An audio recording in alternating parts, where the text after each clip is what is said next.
Hello everyone, and welcome back to another episode of the Triple Triad podcast. I'm your host, Emo Tempest, and of course we have the rest of the Triad here. Andy and Albert, say hi, guys. Buenos dias, muchachalatas. Bye con Diego. And today, our special guests this week are the RVA Returners, Chris Adams and Adam Lane. Say hi, guys. Howdy. Hey, how's it going? And before we get started, of course, we have to shout out to TCG Titans and, of course, FFDECK. Make sure to stop by both of them. Links in the description. And I also want to say our winner from last podcast will be JP Flaherty. I hope I pronounced that right. He says we need to see some Ultros representation in the game. A card that offers mild inconvenience for your opponent, and after you think it's finally seen the last of it, it just keeps coming back. I think Chris and Adam can agree with that. We need some Ultros in this game, don't we? That's cool. Nothing would make me happier. Nothing would make me happier. Yeah, he should be the discard counter that we need. That would be pretty awesome. The discard counter, okay. That'd be so sick. You have to discard him for an effect. You just put him right into play. Suck it. So JP Flaherty, please message me here, and so I can get you your prize. And today we're going to have our guests talk about the Crystal Cup a little bit. We're also going to talk about some of our favorite spoilers coming up from Opus 6. And then we want to talk about deck building for big events like this. So I guess Chris and Adam, take it away. Well, tell us a little bit about the Cup. How was it overall? How does it compare to Boston, really? So Adam, do you want to start first? Or? Yeah, I'll take it first. So it was around the same size as far as player base goes, but you didn't have that con feeling of like packs being there. Okay. So it was at a card shop, but the card shop was like pretty massive. I think we had 91 players at Kansas City, and I want to say that was a little bit less than what we had in Boston, but not too much less. Boston was like 97, I think. Yeah. As far as like the competition level, it was roughly the same. Maybe slightly lower, but I wouldn't say like. It was pretty much the same. Like, you saw the usual killers there. Like, Sam was there, their crew. No like Okimoto or anything like that. But all the local guys came to play, too, and they were really top-notch players as well. Yeah, I 100% agree with that sentiment. The competition was about the same, but, when you had guys like, you had the California crew out in Boston, you had a real kind of undiscovered resource in the St. Louis community.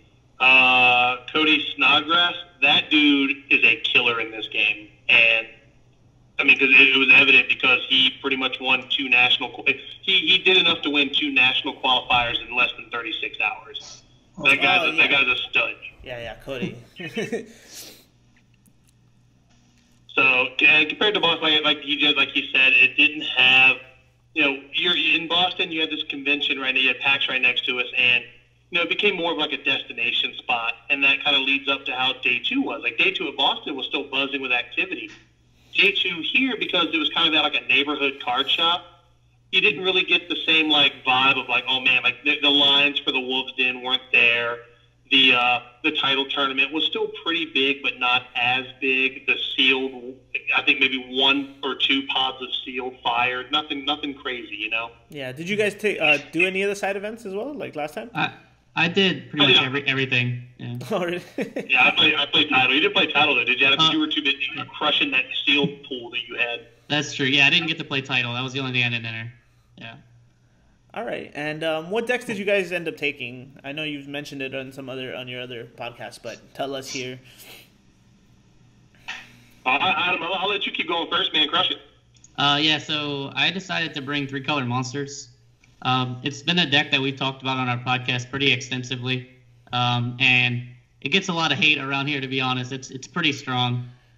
So I thought that was like the best deck. I had the most experience on it. I thought that was going to give me the best chance to win. And I ended up doing pretty well on it. Like, I went 6-1 in Swiss, only losing to Mono Ice, and pretty much a lot of people got really frustrated with that deck. I think I don't think a lot of people have a ton of experience against it, and it's definitely a deck that you need to play a lot against to really understand a lot of intricacies, and it's not an easy deck to play. So, what'd you have going, Chris?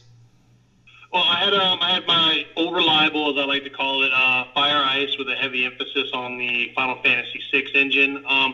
It's a modification of the deck that I took in top 4 at the Ohio Petite Cup and the one that I debuted in Boston with.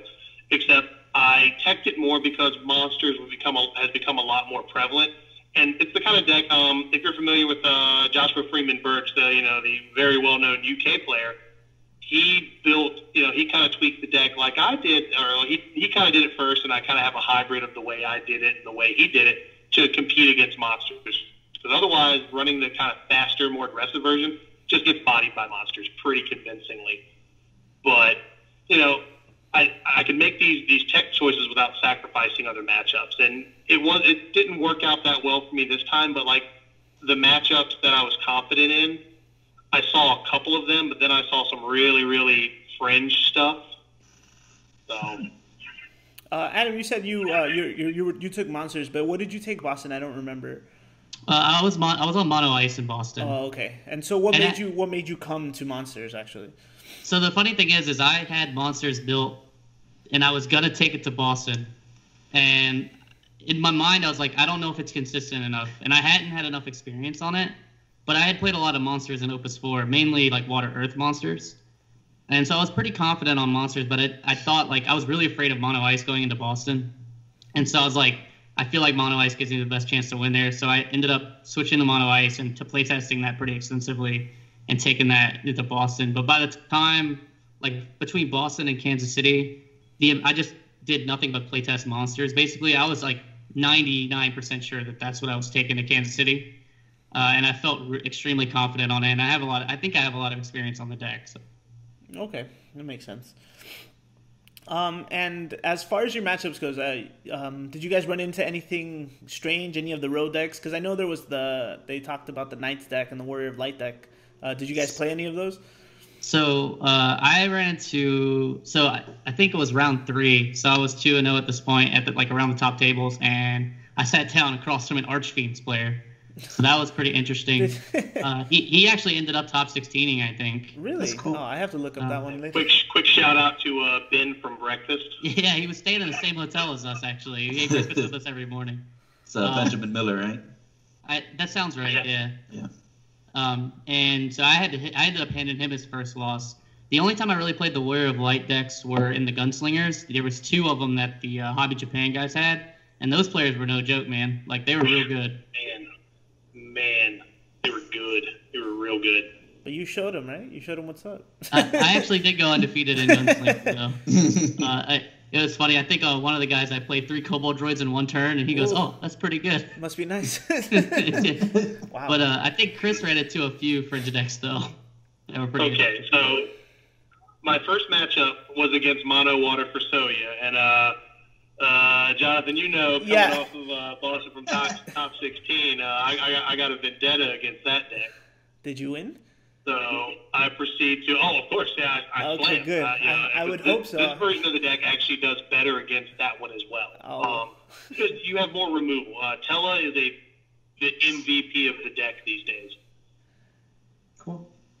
And then the next round, I played against Mono Ice, which I lost that one. But that again, like I've said before, that matchup is 50-50. He got Sid Alstein exactly when he needed him, and that turned the tempo around. And usually with that matchup, whoever gets out ahead is going to win.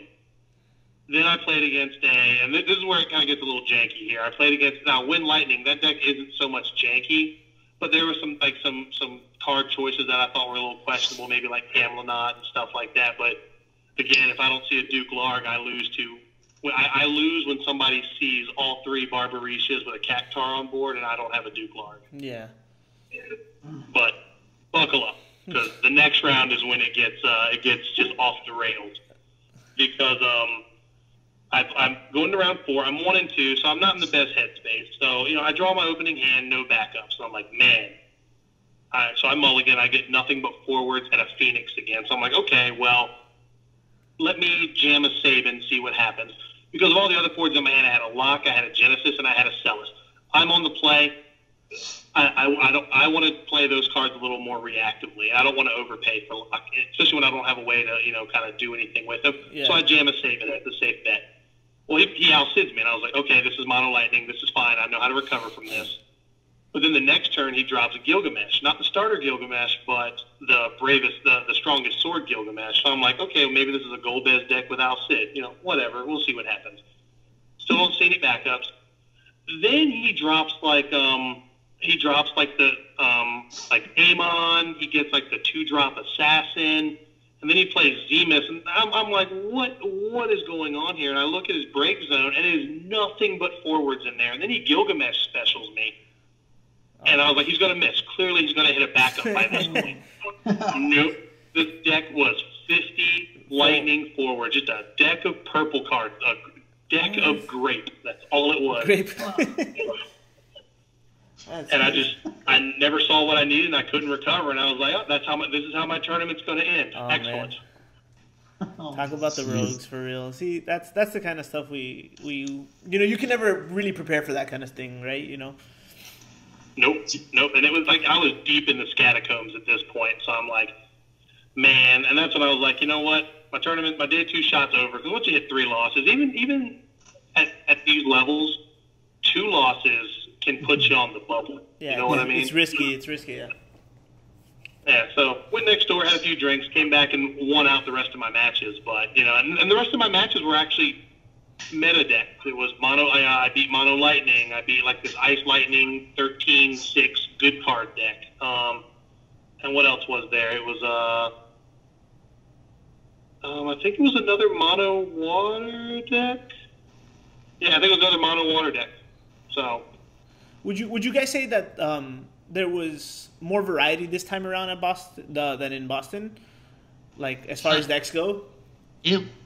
It's hard to say. I think it was roughly the same. There was a lot of Wind Earth there. A lot of wind.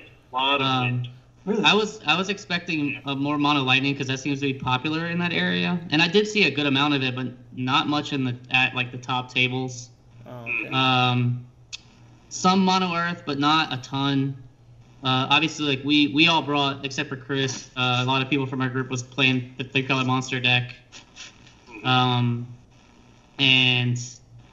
not as much. Actually, the one thing that I thought was weird is I didn't see a lot of mono water, any kind of variance at the top tables. Really? Really much at all. Oh. No, there was like a few mono ice players up at the top table. I saw some water earth, some wind earth, a lot of wind earth at the top tables, and then there was 3-color monster players that were kind of hanging around the top tables. Yeah.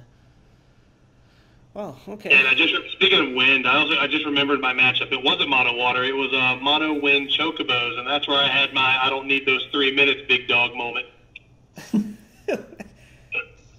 Yeah, I felt like a turd when I did that, but whatever. It's over. It's done with.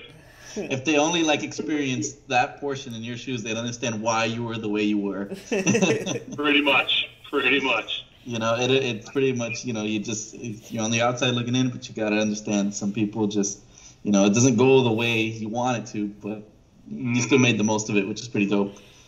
Absolutely. It happens. Like I said, it's in the rearview mirror now. We're looking forward to, qualifying and Gen Con, and it's going to be a good time.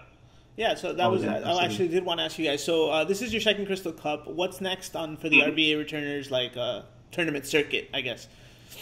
So local qualifiers. Yeah, the local qualifiers are definitely the next up, and then after that, it's Gen Con, beginning of August. We'll both be there. Cool. So Andy and I will also be there. So we'll see you guys there. Well, that'll be fun. We get to be in your little videos, your event vlogs. I'd love to be in those. I'd be honored. I would be honored. I want to be in the videos, the bloopers, the text messages. Just include me in everything. Oh man, I don't know. I had two videos that I haven't posted outside of the RVA group. Steven that was with us, he after day 2 was done and everybody started leaving, we went out and had some drinks just to kind of wrap up the weekend. Well, our boy Steven had a big adventure that night, and I have it all captured on video. And those are for I want to share those with you guys, but I feel like I'm gonna turn those into Patreon member only edition videos. The real behind the scenes. This is it's real. This is Chris Adams with RVA after midnight. I believe the quote at the beginning of the video is, "This is Anderson Cooper live." I was pretty toasty too, but but I kept it together. Okay. Oh, dude, that's awesome. That's awesome. So local qualifiers and Gen Con. And that's it. No more Crystal Cups then? Like, was it Seattle, I think it's after that? And then it's just... Yeah, I don't think we're going to be able to make California or Seattle. Okay. Because especially, I think even if I don't qualify, I think we're still planning to go to Nationals. Like, for the last day? Yeah, and That's so cool. Kind of work vacation and such I can't really make 3 West Coast trips. That's not going to really be feasible. I'm in the same boat. I used up all my PTO going to, I was also in Vegas for a week leading up to the Kansas City. So. Oh, wow. Oh, cool. Did you win there? Do what? Did you win in Vegas? No, I wish. I wish. I mean, a nice. But the thing is, I don't really gamble like that. I spent most of my money on food and alcohol. And cards. Yeah, I went to the Magic GP was happening out there, and I jammed some side events there, so that was a lot of fun. Oh, okay. Oh, cool. That's right. That definitely was happening out there. Yeah. But you have the right mindset. Go there, buffet first, get sausage, Clearly. and then go and enjoy yourself. Oh yeah, it was great. I had a great time. Was ready to come home after about the 4th day though. That West Coast time, just boy, not for me. It's crazy. All right. Well, thanks for that. Let's move on, guys. Let's take some spoilers. Let's talk some spoilers. I'll let Andy. Actually, I want you to start us off. What's your favorite spoiler so far? No, Shinra, right? The one that we spoiled not too long ago. It's Oh pretty yeah, dope, right? of course, Shinra's really good. some Hildebrand guy. I don't know. That was so weird. I was so nervous doing that. For those listening, if you didn't see it, I'll leave the link in the description below. Also, we did reveal a spoiler a little while back, and we did have a little skit for you, but that's there for you. So, anything new, Andy? Though. But what was it, around 3 o'clock or 4 o'clock or something? I'm talking Eastern or something. That's when RB finally pulled out that Lightning Legendary. Yep. I don't know if you guys are familiar with it. Some guy by the name of Einstein, right, Chris? Yeah, you know it. Good old Einstein. Good old Einstein. No, man, they finally did it, which I was a little surprised. So the spoiler was Estinian, but I was a little bit surprised that it wasn't going to be Rickard because of all the Final Fantasy II guys that were coming out, and then making him a legendary would just kind of fit the mold. But oh my god, dude, guys, I got so teary eyed. I was like, yes. People at work were just like, "Are you crying?" I'm like, "Yeah, it's something that needs to just happen." I can't explain to them like, "Oh yeah, this is a card game and they just released this and I'm overwhelmed with joy." But they wouldn't understand, the real world topics like this. Real. Oh man, the hard hitting news. But anyways, so for those of you listening and maybe haven't seen it, so Estinian, he is a 5 CP forward, 8,000 power Dragoon, and his text is just amazing. So let's read it for you. If you control 5 or more backups, Estinian gains haste. That's it. Which is a little odd because 5 or more, it's kind of insinuating that you can have more than 5. You could, 6, 7, 8. Who knows? Maybe there's some crazy new mechanic that's going to come out that allows you to either take control of a backup, or your opponent's backup, or you can just now start applying maybe more temporary backups, or a monster might consider a backup. Who knows? This game can go anywhere. The next effect is that when Estinian is blocked, break the blocking forward. Wow. Which is amazing. Yeah, that's it. And there's no stipulation on that. It's just that's what happens. Yeah, that's just what happens. You get in the way, you get lanced. And there's enough lance for everybody. Yeah, and for some reason he has more text than that. Yeah. Someone went happy on it and like, let's give him more. So for 1 lightning CP, that's it, just 1 lightning CP. Activate Estinian. Estinian can attack once more this turn. You can only use this ability during your turn and only once per turn. Oh, so you can attack twice. Okay. This dude just straight, as Hunter Nance would say, man, this guy just straight puts a ranching on everybody. This guy's good. This guy's so good. Dude, wow, it's just that really is mind-blowing just how much just positive they gave a card, There's nothing about it that I don't know, I can't find the flaw yet. And even okay, let's say you don't like Dragoons, which is odd because everybody likes Dragoons. But the card, like the picture alone and everything, like the art is just inspiring. Like it's amazing. It's beautiful. I don't know. I can't stop looking at it, guys. It's definitely going to be drawn to it. It's definitely going to look really good foil, and I'm really excited to see what that one comes out looking like. Well, and not only that, man. Like just each of those abilities are just completely. This is a card that feels pushed, but man. Like I was talking to Adam today, like I was like, there's zero downside. Like even the thing about like, because people were initially talking like, oh, and I was too. I was like, well, what if you have 5 backups and you break one before the combat step, he'll lose haste. But I'm like, you don't need 5 backups because you're playing purple cards, man. You've got red mage. If you really want to give this guy haste, he's gonna have haste. That's true. He's gonna swing when you want him to swing. Yeah. So it's like this dude is nothing but upside. And then if you get somebody in his way, the only like couple cards I can think of that don't really care about blocking him are like Ash if you have Wrestler out, or Vincent. But that's when you like windmill slam like Cyclops or the new lightning summon Quetzalcoatl. Yeah, Quetzalcoatl. Yeah, like it doesn't matter. This dude is getting over, and then he's coming back for seconds. This guy's a monster. This guy is at the buffet line. He forgot his rolls in the first plate. He's coming back for more. Absolutely, yeah. I mean, like you said, there's no downside to it. Like there's no there's a cost to use this guy. I mean, especially in Mono Lightning, like you're building that 5 CP backup easily. You don't need it. You can drop him at 4, and then if you want, be cheeky and then like apply the 5th backup. Like, oh, look, guess what? He now has haste. Yeah. Dude, you can even get real ragged. And I know we were talking about this too. Just if you're on the draw, man, slam him down in a 2 CP backup and just say, have an answer. Deal with me. You know what I mean? Absolutely. Absolutely. And yeah, so he can go into like he's good enough to go into a regular Mono Lightning, and as well as base it around a Dragoon style deck, right? Like. Oh yeah. Or just a deck that abuses Sync or whatever her name is. Yeah, I was thinking about that too. That forces you to block, right? Oh, okay. See, dang, that's good. That's good. Wow, yeah. I like that. Only because he's not as purple driven as his heroic counterpart. And that's another thing that we are getting 2 copies of Estinian in one set. It's a little unorthodox, but it's not unheard of. But neither of them have an S, though, right? The other one doesn't have an S. Yeah, they don't have. Yeah, so neither of them are tied down to an S ability, right? But that's the thing about the legendary version, is that he's not tied to just the Mono Lightning, because the 5 or more backups don't have to be lightning. It's not color. It's not color specific. Like you have to pay for him to deploy him from hand. You need to have 3 lightning CP backups. But he's also a monster too. The 3 cost heroic, But because I'm sorry. Yeah, the reason I was saying that like the other one's really good is there's not really many big bodies that are on curve that have first strike. Like, that's huge. First strike is still something that we're not seeing often.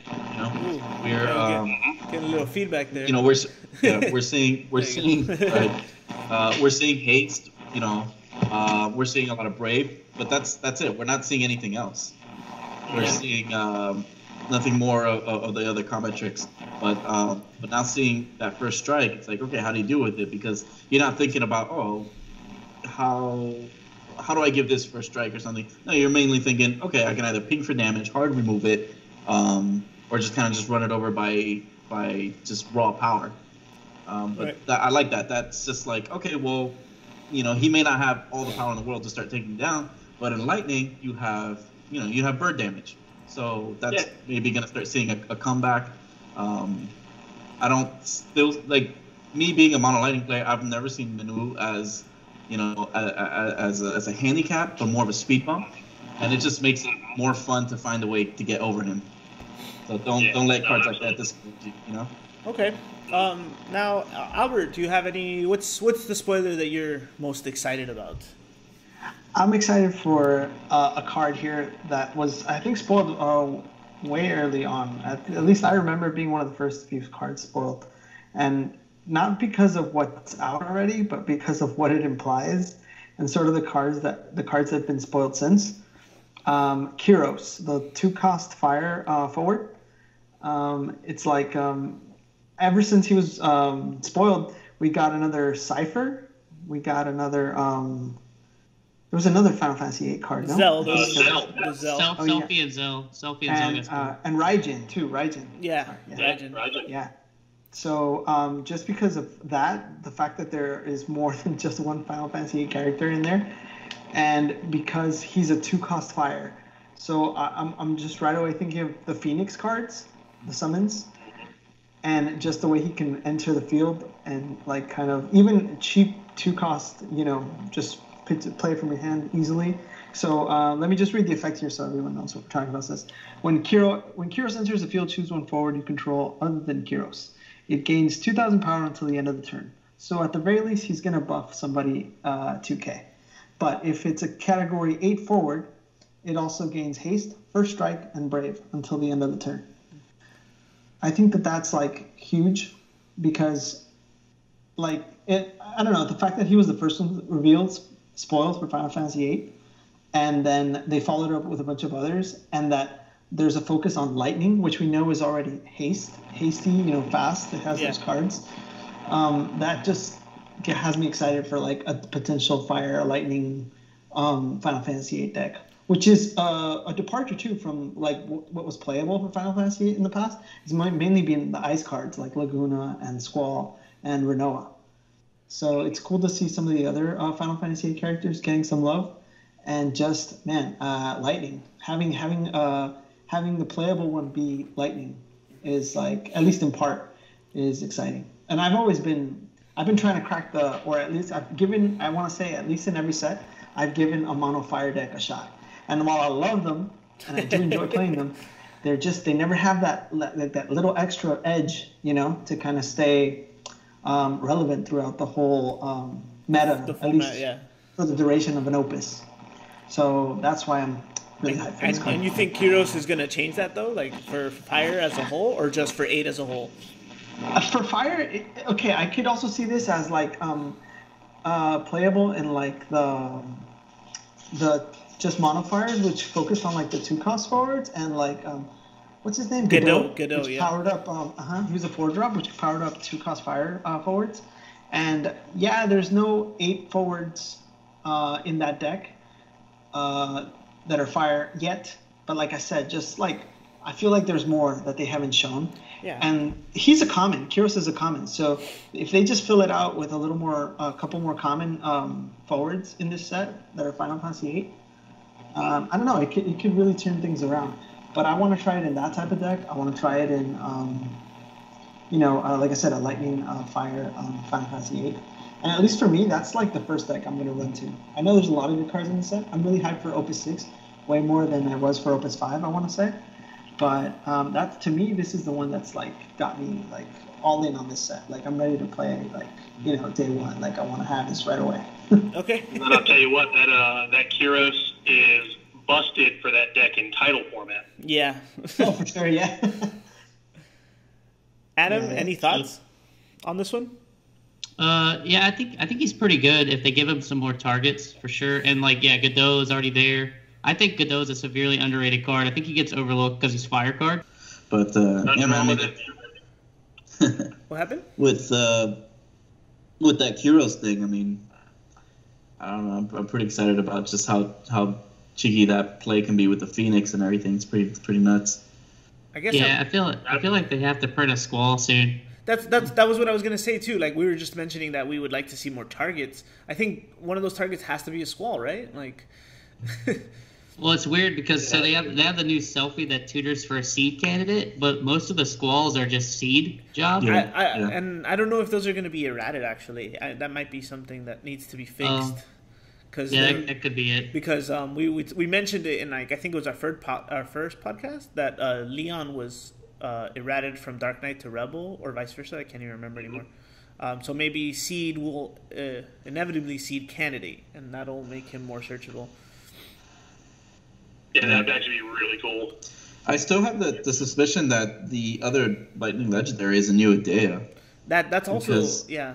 Yeah, Could because be. we do have just a little bit more Final Fantasy VIII characters, and now they've introduced a new way to search a Dea. But I don't see a reason why you'd want to search the Opus 2 Legendary. So Yeah, it's that's just like, I was trying to explain to some people. I was like, man, I'd rather just have her come off the top of the deck.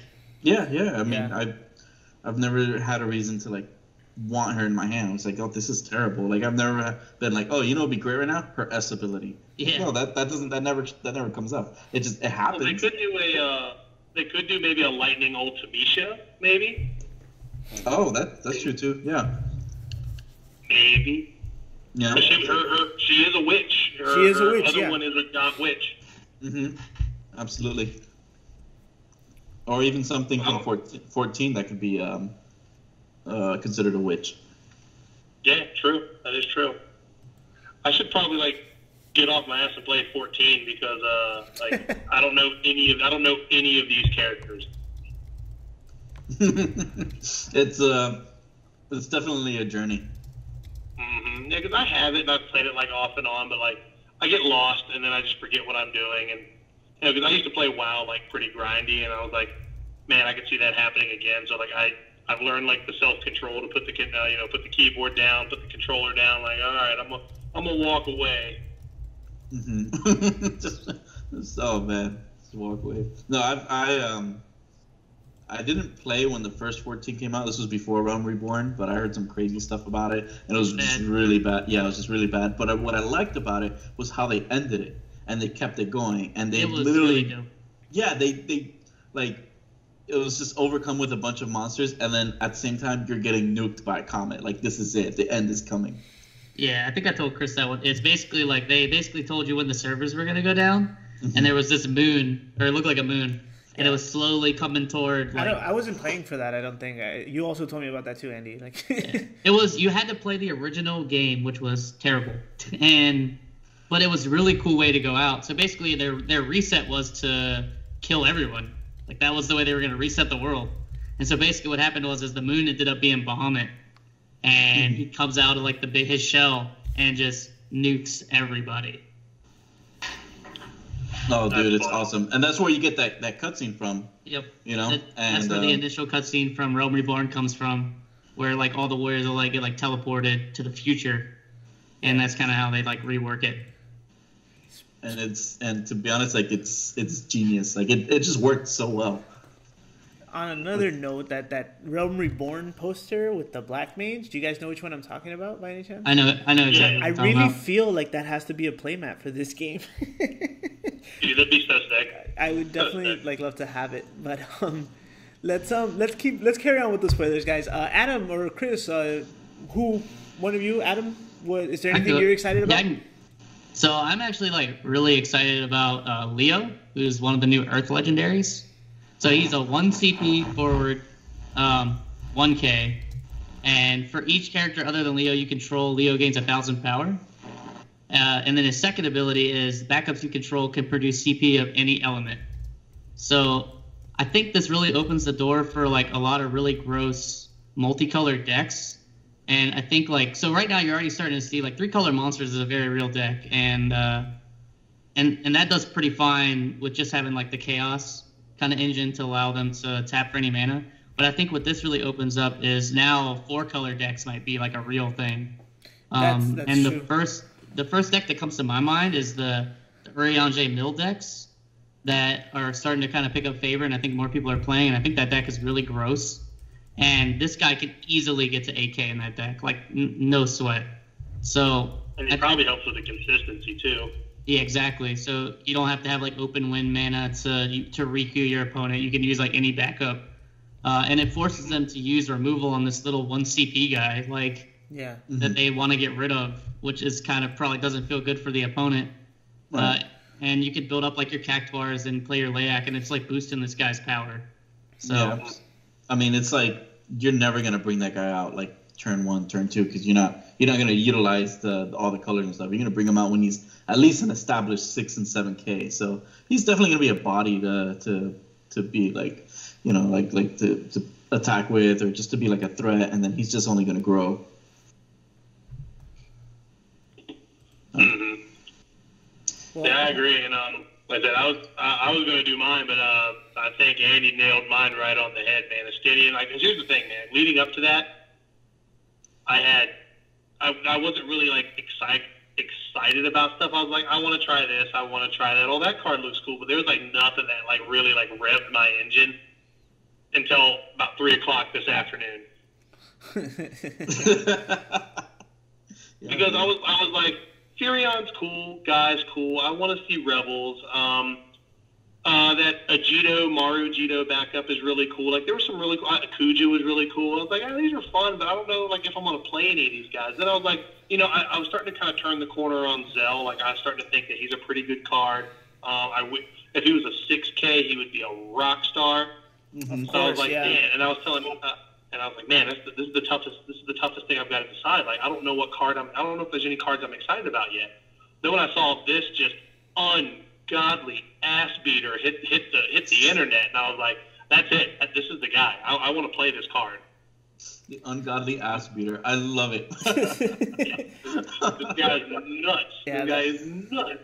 Yeah, dude. I mean, there's another card that I kind of want to talk about if you guys would allow me, but I mean, aside from taking that spotlight, but so I actually have a little bit more hope for what's this guy's name? Hellsvelger, the light legendary that we're getting, and he kind of reminds me of Minerva. I mean, it was just a light beat stick with some pretty good 3 effects, One of them being skip your opponent's attack phase. What do you think about that, guys? Like, what benefits other than skipping your opponent's attack phase you can get from that? I mean, he has 2 other abilities where you can choose a character in your break zone and add it to your hand.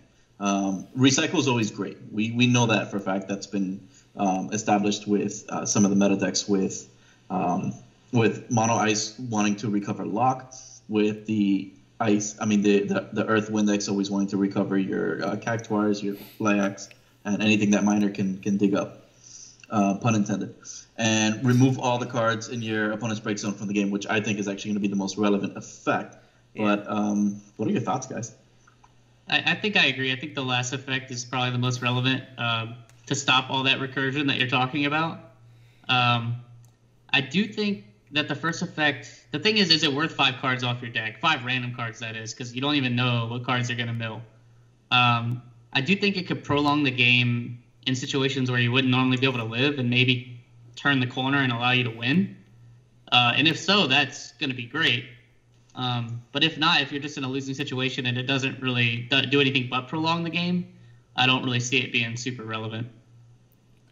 It's not like something that can be game changing and that you wanna worth risking it, kind of like Eldnarsh's Paradise, where there is a risk in it, as removing the top 5 cards of your deck is just, it could definitely shift the momentum of the game, only because you can potentially mill maybe your one-ofs that you might need, or, you never know what you're going to mill. It's kind of just like a random factor.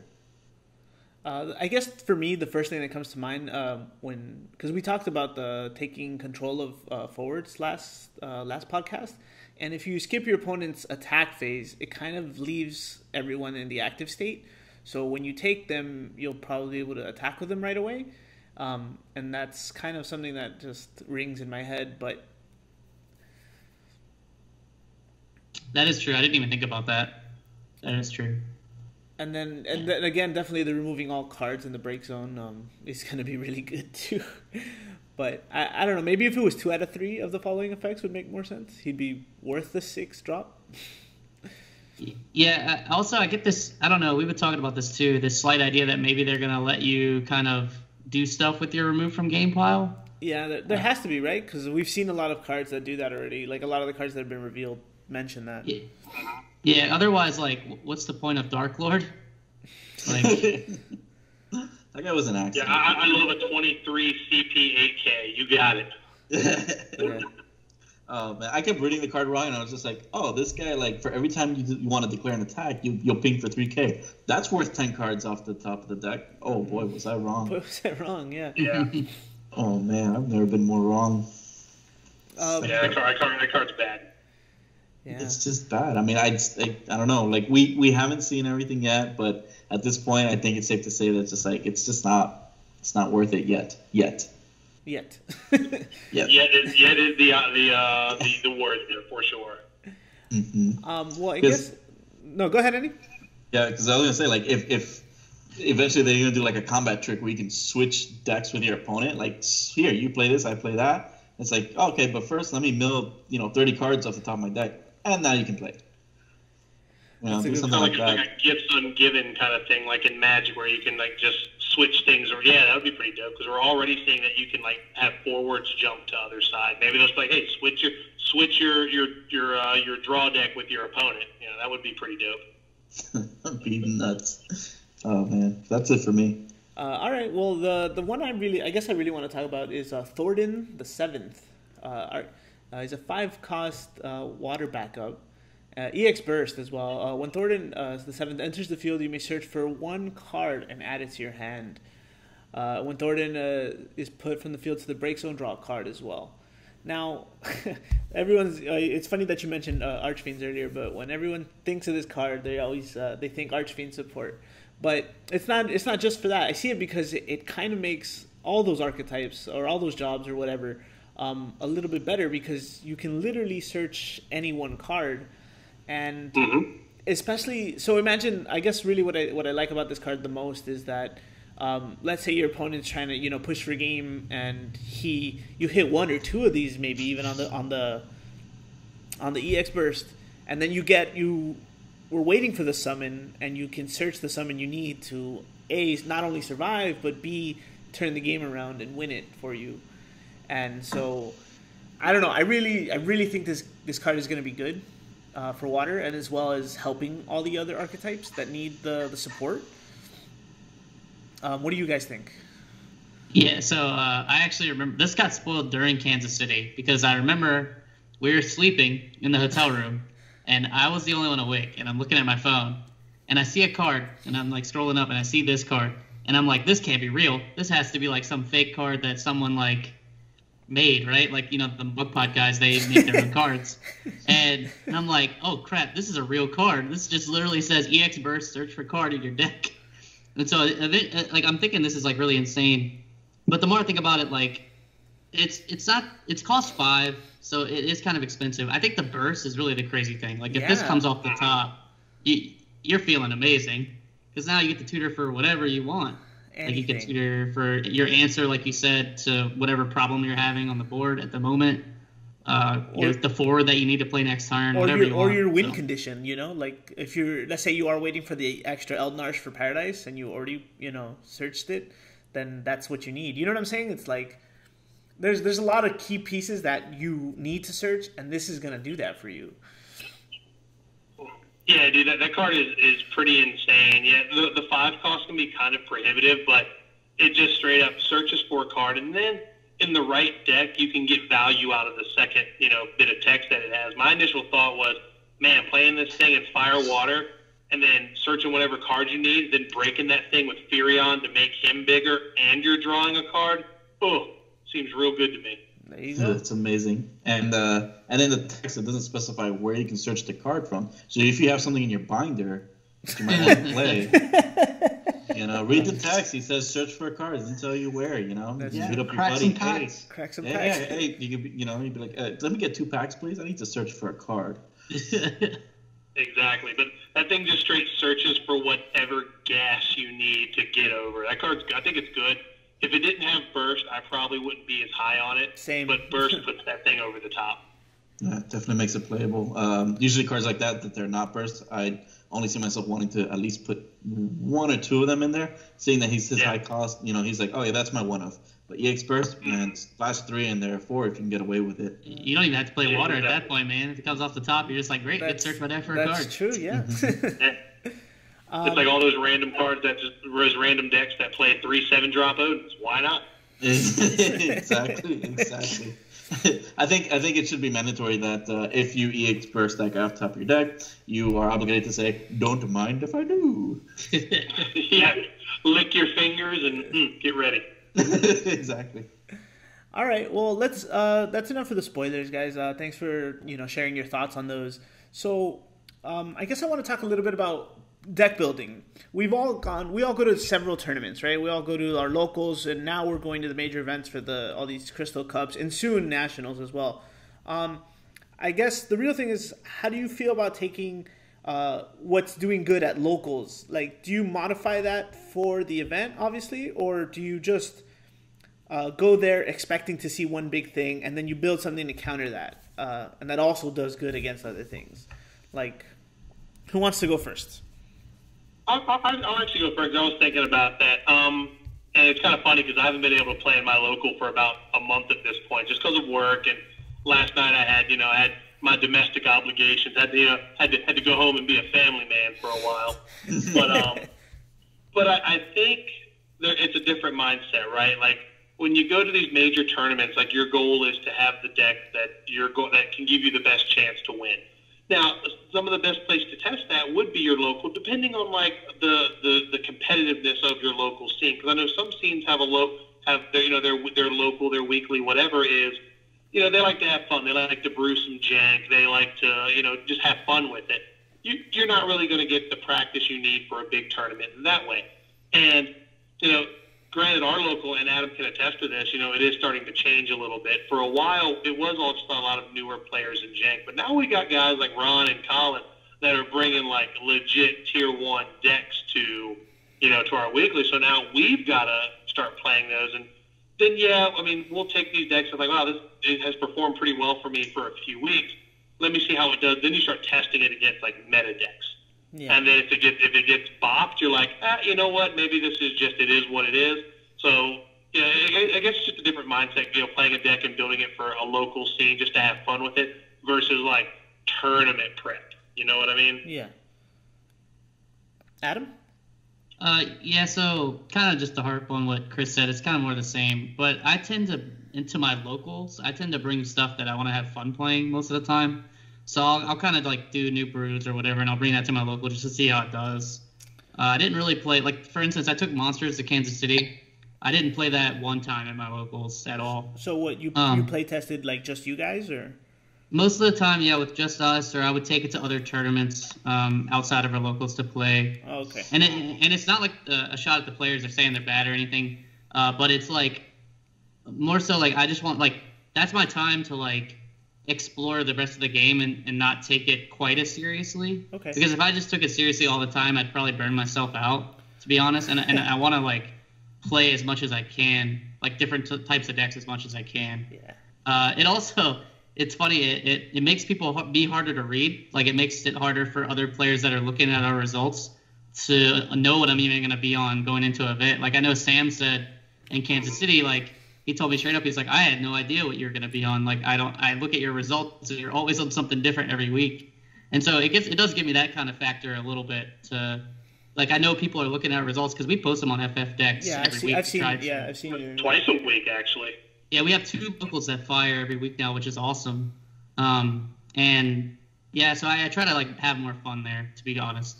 Okay. Andy? So at locals, and I mean, you can attest to it since we do play, I don't touch any lightning cards. I don't use lightning. I like to play every and any other little meme or jank deck or whatever you want to call it, like things that are fun. I like seeing all these different cards, different interactions, but in the back of my mind, I'm saying, how does it interact with different colors, and how is it going to interact with lightning? So I do have that competitive aspect when it comes to that. But other than that, like Adam said, it makes me enjoy the game so much more that I don't have to worry about, okay, is this going to top? Is this not going to top? I'm just having fun. I'm saying, okay, does this work? Does this not work? I'm not building like the greatest deck in the world, but I am building something really fun. Like the last one that we tested out was the Skittles of Light deck, which was really fun to play. It was all the Warrior of Lights, and I mean the interactions that you see. And normally, like, you would never go head first into an all colored deck. Yeah. But this was really fun and it worked, and that's kind of like what I attest to, is that's what some of these decks and some of these cards, they're kind of like leaning towards. That you can do that. You can start mixing more than one color, 2 colors. You can do 3 colors. You can do 4 colors. The game is actually rewarding that quite a bit. But then when it starts coming now to a competitive scene, I will start theory crafting the decks that I have, because one edge that I don't have on the competition is that people are gonna know what I'm gonna play, and I'll admit it right now. I'm not gonna stop playing Mono Lightning at competitive level. You know, I'm gonna take it to Gen Con. You're gonna see it at the local qualifier that we go to, and that's what I'm gonna be playing. So I know right off the bat my opponent has that advantage of knowing what I'm playing, but I can use that to my advantage because it's gonna sound weird, but you know, I can kind of tell what they're gonna prepare for, and I can do things differently. Of course. I think both have like very specific strategic advantages. Like for me, it's like the unknown factor. For you, it's like even if I sit down to play against you, Andy, like I know I'm playing Mono Lightning, but I know I'm still gonna have to like play my ass off because I know I'm probably playing like one of the best Mono Lightning players in the States, and like you know plays like the back of your hand, right? Like you played it so much that you understand interactions that I might not understand. Absolutely, and that's one of the things that I've had advantages with the mirror match. I've also had advantage with cards that a lot of people may technically not consider, but I do see them as something that can be put in the meta, and some things that you can try out. But yeah, I mean, it's definitely something that I try to sit down maybe like once or twice a week, and I'll look through every Lightning card. And I scroll through the backups, the forwards. I start reading their text, and I start seeing what's relevant. What are people doing now in their decks that Lightning has a card against it? Because what I've been noticing is that there's at least one or two different cards that attest to that. You know, like so a lot of the recovery with different cards. So recovery from the break zone and everything. You have Enuo, who's a 5-cost forward that can start removing stuff. It's kind of like the Lightning version of Yuna H, the backup. I'm noticing that kind of helps Lightning give that advantage to where if you're removing stuff from game, you don't have to worry about those Datalumas. You don't have to worry about the Layak, the Cactuars, the locks that people are putting or shoving into their break zone. You know, because you've removed them. And the mirror match too, right? And the mirror match especially, because a lot of people are now using Zemus. Which Zemus is an excellent card. If you're a Mono Lightning player or you're a Lightning player in general, and you're worried about the ice matchup, play Zemus. For 3 of them, you'll win. It's really good. And to kind of harp on that real quick, I don't mean to jump right back in, but people often forget, like, you know, again, like I said, I'm kind of like you, man. Like, I'm going to play the same deck at a competitive event. And you don't, I mean, yeah, you know what I'm playing and they know what you're playing, but you still got to beat the person. People forget that you're not just playing a deck of 50 cards. You're playing the person sitting in the seat. There is that human element. Like, if I know the deck better than you, I'm going to beat you, and you don't know my tendencies and things like that. The human element is such an important part of card games in general, too, you know? Absolutely. The ability to read your opponent, know what they're capable of. But at the same time, it's so nerve-wracking when, you know, you hear about this person, they're a prestigious player, but you've never played against them. You know, now you start thinking, okay, this is great because now you get to learn a little something about yourself. I think at the end of the day, it's how you gather information. How are you gathering the data of your opponent and making those wise decisions to put you in a better position and just kind of like come out the victor, you know? Because I tell people every week, it's like, you know what I'm playing, but you still got to beat me. Yeah, absolutely. That's good. You know? I like that. Yeah, I mean, tried and true. Like I always say, when you have you can read the outsid. You know, outsid is still going to happen. You either have the answer or you don't. You know, that's the 50-50 about it. And sometimes that's what I do. I'll take those chances. I like 50-50. And it's either sometimes you got to go with you have it or you don't. You know? Yep. Yeah. And I come from the camp of I'm going to make you have it. So I guess I guess my thought process behind this too is that I don't think in this game. So when we used to play Yu-Gi-Oh, we'd have to cater our decks to have the anti-meta responses, you know. But I don't think that necessarily is as strong in this game because there's so much diversity. Like let's say you expect a lot of mono ice, right? And you're like, what's probably the best thing to take against mono ice? Let's say you land on Earth. Yeah, you want to play the guys and the New Yang and stuff like that. But what happens when you play something else? Like, it's not going to necessarily be the best thing for you. Yeah, those cards are good independently and they stand strong, but I don't think this game yet requires you to focus on countering the main deck that's out there. Because going back to Kansas really quick, how many mono ice did you guys play in Swiss?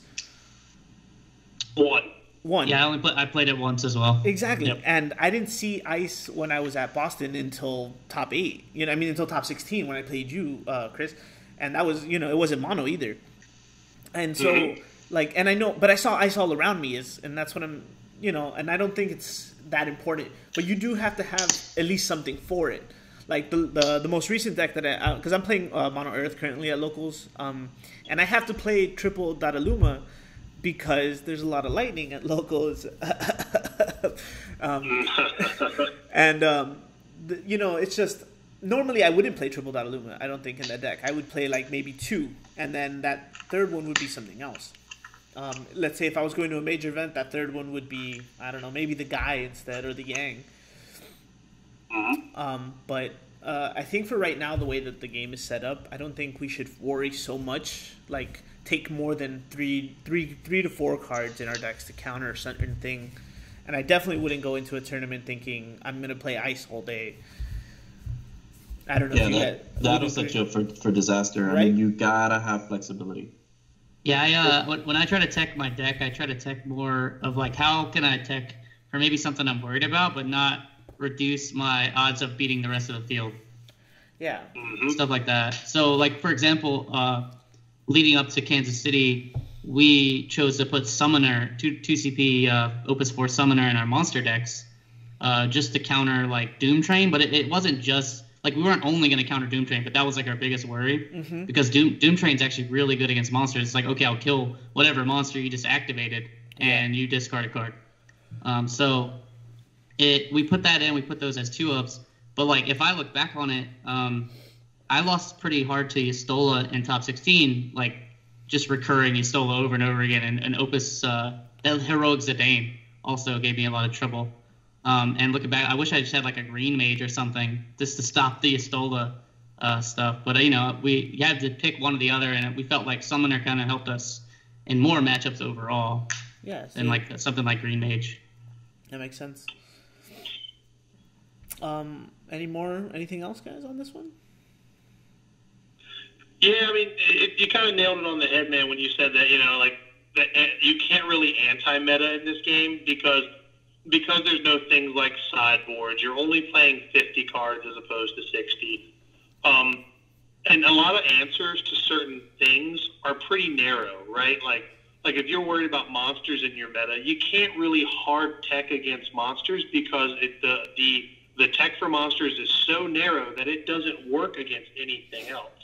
So that's, you know, it just kind of goes back to whatever, I was kind of reiterating what everybody was saying. Like, you do have to be flexible. You have to put in cards that's like if you put a card in your deck, you need to, like, go through as many uses against as many matchups as you possibly can to justify it being in the deck. Okay. Yeah, absolutely. That's what I was saying. Like, last podcast, we were talking about monsters heavily. And one of the things I want to bring up is how you start building your deck.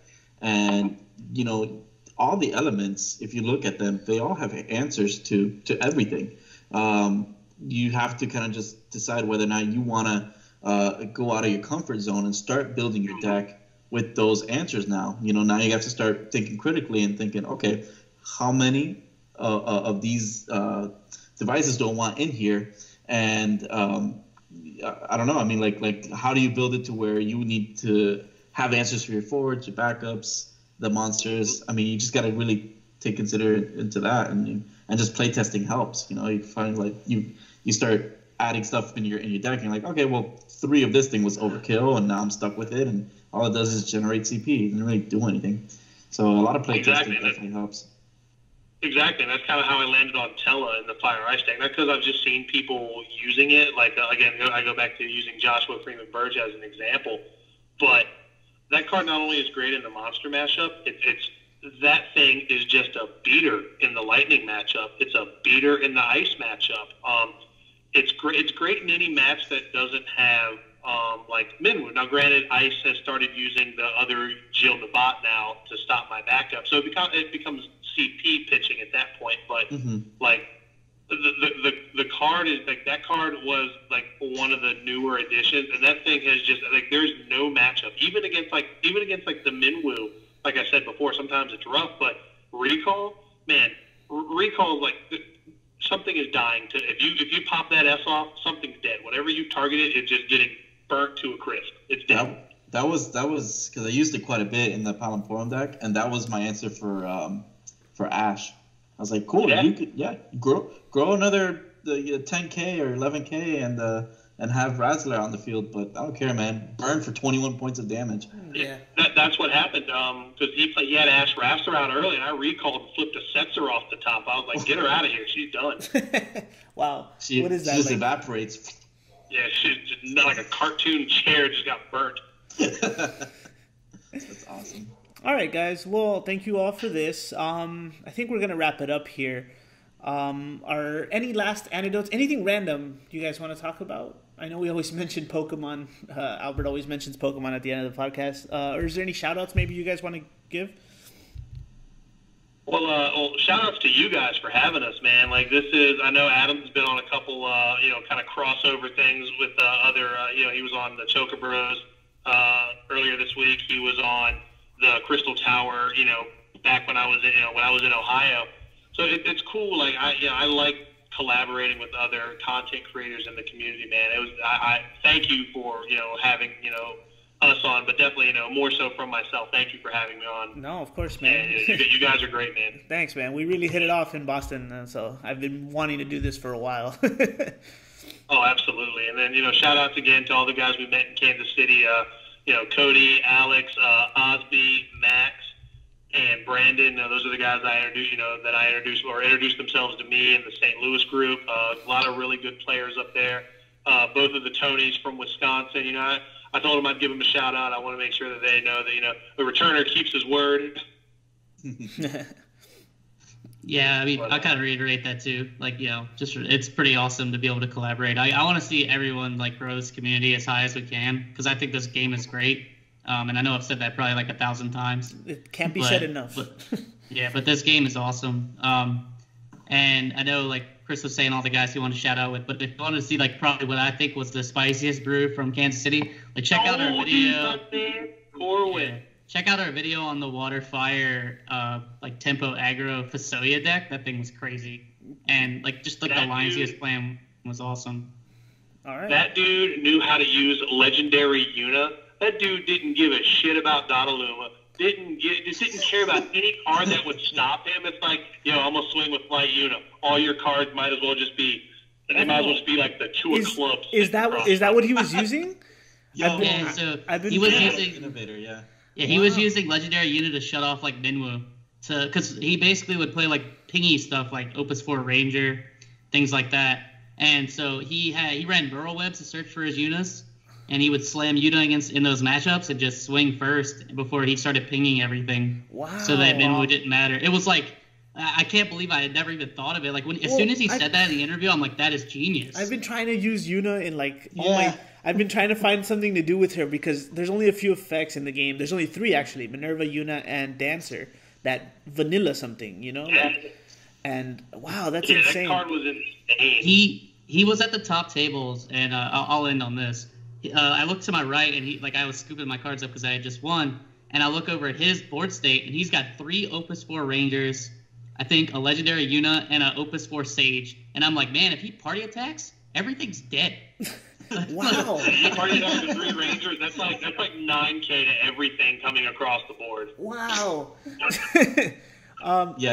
He definitely caught my attention with that, especially that Legendary Yuna. I mean, the most I've tried using with that card was turn her into a Dragoon with the Songstress S ability, which is it was just terrible. But no, I mean, Corin Atkins, that guy's going places, bro. I mean, he definitely innovated the fire water. So this is definitely his claim to fame would be that Yuna and that awesome. Yeah, it was awesome, and like you said, the most I had ever done with the card was turn her into a Warrior of Light. I'm like, hey, cool. That's you feel accomplished. Hey, I did it. She earned her L. I got her to party with the Len, but that's it. That was the best deck of the weekend, hands down. That, and I know you talk about the Warrior of Light, the Skittles deck. the deck that the version of that deck that the Hobby Japan guy was playing in Gunslinger. I went 1-1 in Gunslinger, and I lost to that guy because I can't do math. I swung Celis into a Light Warrior of Light to start the chain, and I forgot I did not take into effect the 2K less damage he was reduction. Take from Perm. Yeah, dude. I mean, but that deck was silly. That guy totally like net decked me, like for sure. I believe it. All right, guys. Well, that wraps us up. For this podcast, giveaway question is going to be: what element are you planning on playing first in Opus 6, and why? I'm definitely going to stick with water. Yeah. All right, guys. Well, thank you all, and have fun. I think that's a good question for the viewers, but we all know what Chris is going to be playing. I think he's going to go back to Magic. No. I'll be honest. I thought we were going to have like a Captain Planet moment here. We're all going to go around the table. Water, lightning, wind. But yeah, I'm actually really looking forward to messing around with some fire and tweaking fire ice. So it's going to be great. Fire lightning. It's going to be good. Adam? Yeah. I want to build mono fire. I just want to, and I think I've told this to a bunch of people too. I just want to swing with the Opus 1 Orin and do damage one time and play the new 6 CP backup for free. Just once. Just want to do that once. I want an alternate art of that card with the meme of the guy holding at the butterfly. You know what I'm talking about? Yeah, I know exactly what you're talking about. So I want that. I want that alternate art. If somebody can make that or something, I'd definitely pay to have that in my possession. But other than that, I might give Lightning a try. I don't know. I'm not familiar with the deck, so maybe see. Asinian might change my mind. So. All right, guys. Well, I don't play purple cards either, but this one I will. All right, guys. We'll catch you next time. We might have I think we might have Alfred, which won the local qualifiers, and he'll tell us a little bit about that next podcast. So we'll see you guys all next time. Check out the RVA Returners podcast. I think you guys are doing a giveaway right now. I'll leave a description for that for you. And, thanks, everyone. See you next time.